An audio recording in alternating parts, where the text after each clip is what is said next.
In order to briefly explain the difference between Irumole and ordinary human being, I want to give you a recap of what happened at the end time of our progenitor, Obàtálá.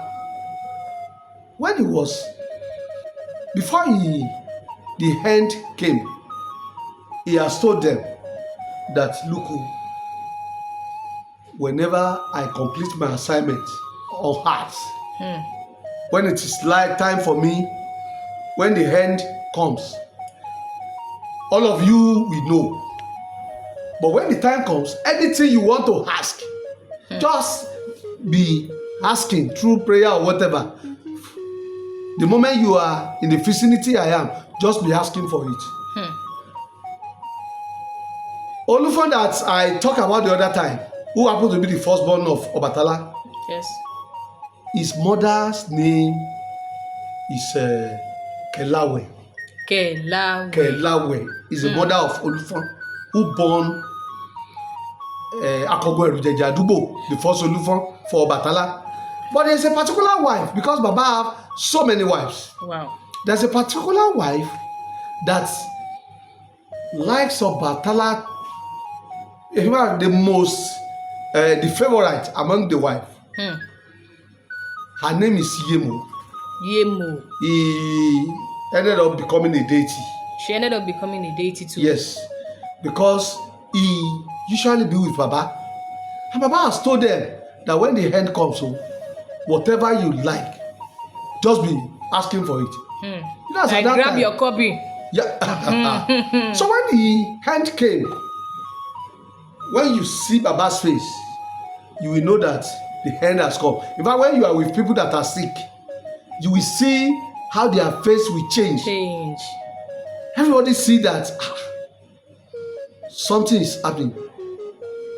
And that's how Baba started. He was getting reduced in size.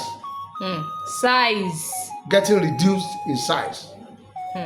Everybody that was there was scared. The what we are talking about, the woman started asking, Baba, what happened? Baba, what happened? Do you know what Baba said? Baba said, nothing. Just ask for what you want. What you want. Yemo now said, no, I didn't want anything. Whatever you turn to, I will turn to. Really? The only thing I want is whatever you turn to. Is what I will turn to. Because I cannot live without you. What a love. So he told Baba that was her request. And you know what? The same thing that is applying to Baba immediately was applicable to her. She was getting strained. The size will be strained. It's when his size is reducing, compacting, till it remain small, like this height. I'm not all this your draftsman that know the size, but I know this like this size. Every structure was there. The same Baba, the same size that Baba reduced to, almost the same size with the woman. That is why in Yoruba we say Baba daughter. Baba daughter. Or daughter Idefeni. That's Ife's ethnic language. Baba turned to stone, not just stone. His image became, like stone. It's not something that somebody molded. Not only Baba and the wife. The Yemo. So that's whenever we go to Ile-Ife annually for the celebration, we have certain traditional rites we perform on this. So it means there is nobody that will say this is where when Baba died, he buried. So Obàtálá did not die. No, he didn't die. Die in such a way that somebody say, let's go and bury our Baba. No, the same thing with Oya. The same thing with Sogo. They didn't die. Most of the Irumoles, they don't die like the way you and some other people die.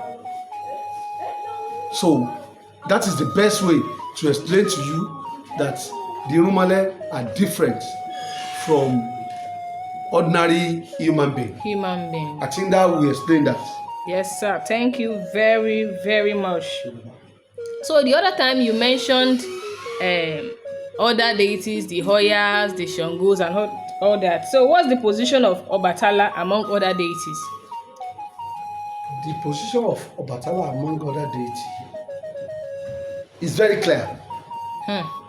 There is no Oníṣẹ̀ṣe traditionalist you will find everywhere. Everybody knows that the eldest among them is Obàtálá. Eldest. The eldest, even though as wise as Ifá Ọ̀rúnmìlà Baba Agbọ́nmìrègún was, as powerful as Ṣàngó was, everybody regard Obàtálá as the supreme among them. All of them give him respect in a usual way. That's why when you go to real Obàtálá shrine, in that vicinity, you will see like shrine of 2, 3, 4, 5 other deities like Eshu, Baba Dada, like Ososi, like so many. Sokona, Baba doesn't walk alone. When you go to any shrine, major shrine of Obàtálá, look around the place. You will see Ogun there. You will see Ogun shrine. You will see Eshu shrine.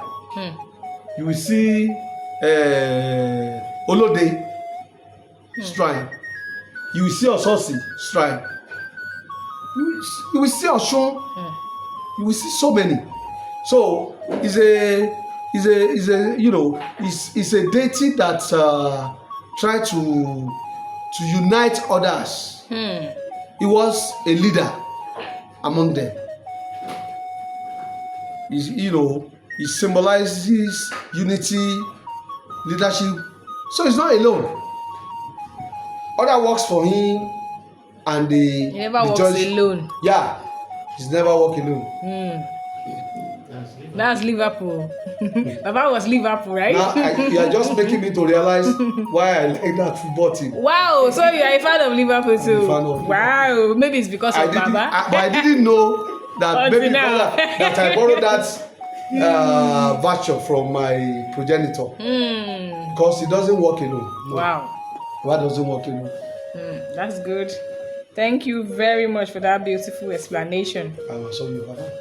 So the next one is, what tribe is Obàtálá? Ẹ̀yà wo ni Obàtálá? Obàtálá is purely a Yoruba man. Purely a Yoruba man. His base is here in Africa. That's why they call him Obàtálá, Obàtáríṣà, Ọba takuntakun lóde Ìrànjé.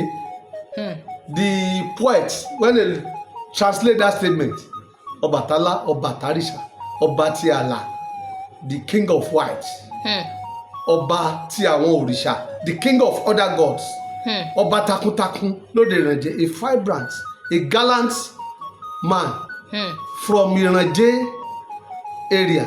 So Ìrànjé is in Ilé-Ifẹ̀. Definitely, Obàtálá. In fact, most of the things we do, we still go to Ìrànjé. So there's a particular place called Ìrànjé. Everybody, when you go to Ilé-Ifẹ̀, ask for Ìrànjé. But that place where Obàtálá lived, they still preserve the place. It's a grove within Ife Township. It's still there. People don't mess up with the area. It's a sacred area. So what we are saying is that Obàtálá is a Yoruba man. He's a Yoruba man. He's a Yoruba. God sent him to the black race, to the world. Thank you very much, sir.